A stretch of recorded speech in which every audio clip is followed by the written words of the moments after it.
Balita mula sa lalawigan sa bawat rehiyon ng ating bayan. Dito sa Ang Pilipinas Ngayon.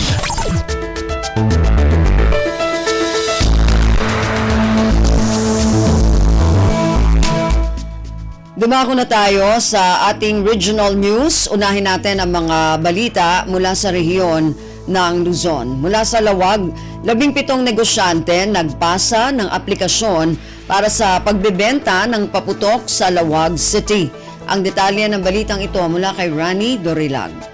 Bimaba ti bilang dagiti nag-aplikar ti permit para iti paraglako ti paputok indoro bulan ti Disyembre dito Siyudad ti Lawag. Segon kini Miss Antoinette Bareng, mangitadaulo iti Business Permit and Licensing Office dito Siyudad ti Lawag. Sa nga pulukit pitulaeng dagiti nag-aplikar ang negosyante itatawen 2023. Kunana nga iti tawen 2022 ket sa nga pulukit siyam dagiti nag-aplikar nga aglako iti paputok iti sirok ti Rangtay dito Siyudad ti Lawag. Nupay kasta, saan pa'y ang aprobaran dagiti aplikasyon dagiti sa kapulukit pito nga agnegnegosyo iti paputok. Manipod iti Radyo Pilipinas Lawag, Rani Dorilaga para sa Radyo Pilipinas World Service. Balita mula sa lalawigan sa bawat rehiyon ng ating bayan. Dito sa Ang Pilipinas Ngayon. Maraming salamat, Rani. Yan ang ulat mula Lawag. Dumako naman tayo sa Agoo. Philippine Coast Guard nanguna sa medical, dental at veterinary missions sa Santo Tomas, La Union. Ang detalye ng balitang ito mula kay Albert Kawile. Nabalegi ti panangisain ka ti Coast Guard District Northwestern Luzon, ken ti Coast Guard Auxiliary District Northwestern Luzon, ti Medical Dental ken Veterinary Mission sa Jay Santo Tomas Municipal Seaport, Damurtis, Santo Tomas, La Union, iti napalabas a Biyernes. Agdagop iti sang agasot ina mapulo nga indigent individuals, tinaikan ti libre medical check-up ken agas, ken talupulog ket maysa para iti dental check-up. Kanayunan na walupulog ket maysa nga aso ken pusa tinabakunaan ken naikan ti vitamina, kastamot ken ti agas morga. Panggap tinasaong aktibidad nga itandudo ti panagtitinulong ti Philippine Coast Guard, Philippine Coast Guard Auxiliary, local government units, non-government organizations ken dagiti umili ti munisipyo ti Santo Tomas. Nakikaduam ti Coast Guard Dental Station Northwestern Luzon, iti nasaong humanitarian initiative, kastamatan dagiti personnel manipod iti naduma-duma unit ti Coast Guard ditoy makinamyanan alaod ti Luzon, ken dagiti opisyalis ti barangay. Agyamyaman unay dagiti nang idaulo iti panagreget dagiti amin a dedikado nga individual nagkapisat ka ng aramid na balaygi tinadakamat a misyon. Manipod RP Agoo, Albert Kawile para iti Radyo Pilipinas World Service. Balita mula sa lalawigan sa bawat rehiyon ng ating bayan. Dito sa Ang Pilipinas Ngayon.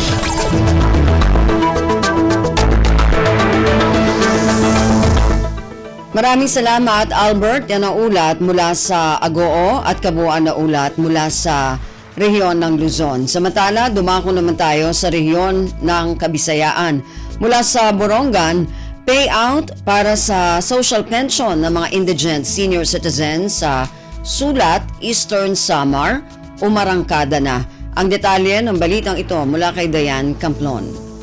Inabot ang 1,534 nga mga eligible senior citizens han bungton Sulat ang nakakarawat hanira social pension didagin dumara nga payout ipinaagihan transfer of fund para han second semester yan nga tuig 2023. Gindumara ini hanto no weekend palibot ang mga barangay san Sulat. Ana payout inahimog susubay ito Republic Act 11916 o ang Social Pension for Indigent Seniors Act. Inin kadugangan nga bulig han gobyerno para han mga kategorangan nga may panuyo nga makabulig hapira nga ira adlaw nga paginginhanglan, sugadhan vitamina, medisina ngan iba pa. Gindumaran payout na sabi nga bungto hapaw munahan lokal nga buhatan han Sulat, Kabakyang ang Municipal Social Welfare Development Office nganhan Municipal Treasurer's Office. Dakan pasasalamat ang mga senior citizens nga dan mga buhatan nga nagpapaluyo hini nga nasabi nga distribusyon. Tikang didi ha syudadhan Borongan, Dayan Camplon para sa Radyo Pilipinas World Service. Balita mula sa lalawigan sa bawat rehiyon ng ating bayan. Dito sa Ang Pilipinas Ngayon.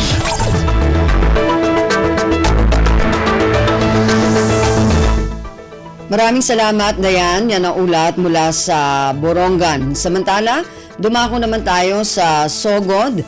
Payout ng mga financial assistance sa District 2 ng Southern Leyte hanggang Nobyembre 29 hanggang 30 ngayon 2023 na lamang. Ang detalye ng balitang ito mula kay Gemma Destriza.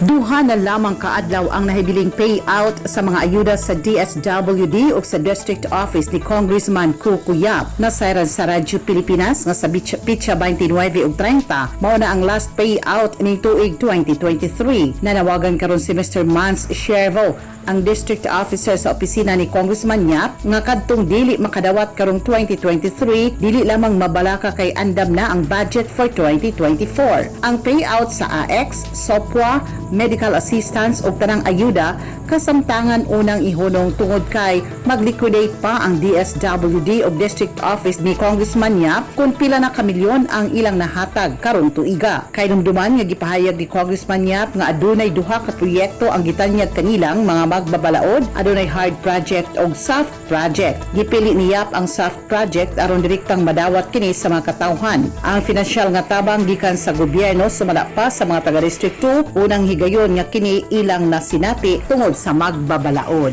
Gikan diri sa Sogod, Southern Leyte, kini si Gemma Destriza, Radyo Pilipinas World Service.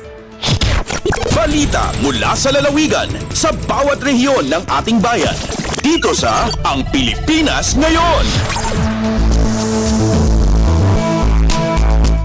Maraming salamat, Gemma, mula dyan sa Sogod at kabuuan na ulat naman po yan mula sa rehiyon ng Kabisayaan. Dumako naman tayo sa rehiyon ng Mindanao mula sa Cagayan de Oro, mahigit 400 na pamilya at mag-aaral tumanggap ng cash assistance sa pamamagitan ng AICS program sa Cagayan de Oro City. Ang detalye ng balitang ito mula kay Teza Aureliana. Malipayon ang 2,000 ka mga kabos nga pamilya sa Cagayan de Oro human midawat og cash assistance nga bubalor ngadto sa 3,000 lakip na ang 2,000 ka mga estudyante gikan sa University of Science and Technology of Southern Philippines o USTP. Kinsa midawat usab og cash assistance nga bubalor ngadto sa 5,000 gikan sa Department of Social Welfare and Development ato sa gipahigayon na Assistance to Individual in Crisis Situation kon AICS payout. Ubos kana sa inisyatiba ni Senator Emmy Marcos diha sa USTP gym niining syudad. Bag-uhay pa lamang ang pamilya gikan sa Barangay Bayabas, Bunbon, Carmen o Kauswagan kinsa gitambungan mismo kini ni Senator Emmy Marcos. Nagitnaw sab si CSW Community Social and Development Division Head nga mao si Joan Akraman ug USTP President Ambrosio B. Cultura II. Ang kalihukan himong posible pinaagi sa tabang sa personahe sa DSWD-10, CSWD, USTP o kapulisan. Tumong sa mong payout nga mahatagan sa gagmayng hinabang ang mga low-income families, ilabi na kadtong mga estudyante. Gikan dinhi sa Cagayan de Oro City, kini si Tessa Aureliana para sa Radyo Pilipinas World Service. Balita mula sa lalawigan sa bawat rehiyon ng ating bayan. Dito sa Ang Pilipinas Ngayon. Maraming salamat, Tessa, mula sa Cagayan de Oro. Pero pagtatama natin, hindi po 400, 4,000, mahigit 4,000 pamilya at mag-aaral.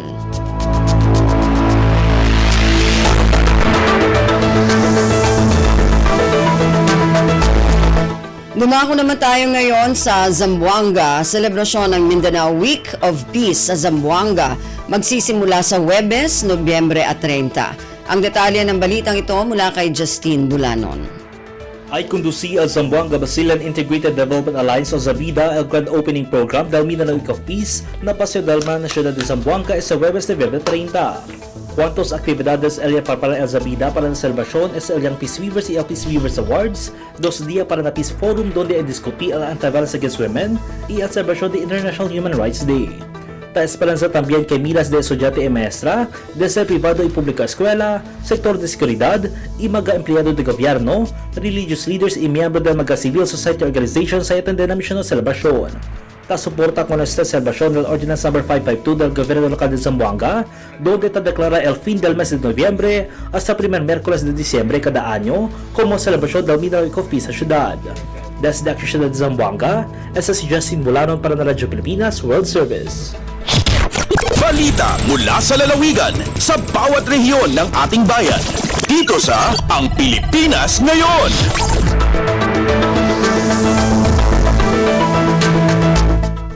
Maraming salamat, Justin, mula sa Zamboanga. At yan naman po ang kabuuan na ulat mula sa rehiyon ng Mindanao.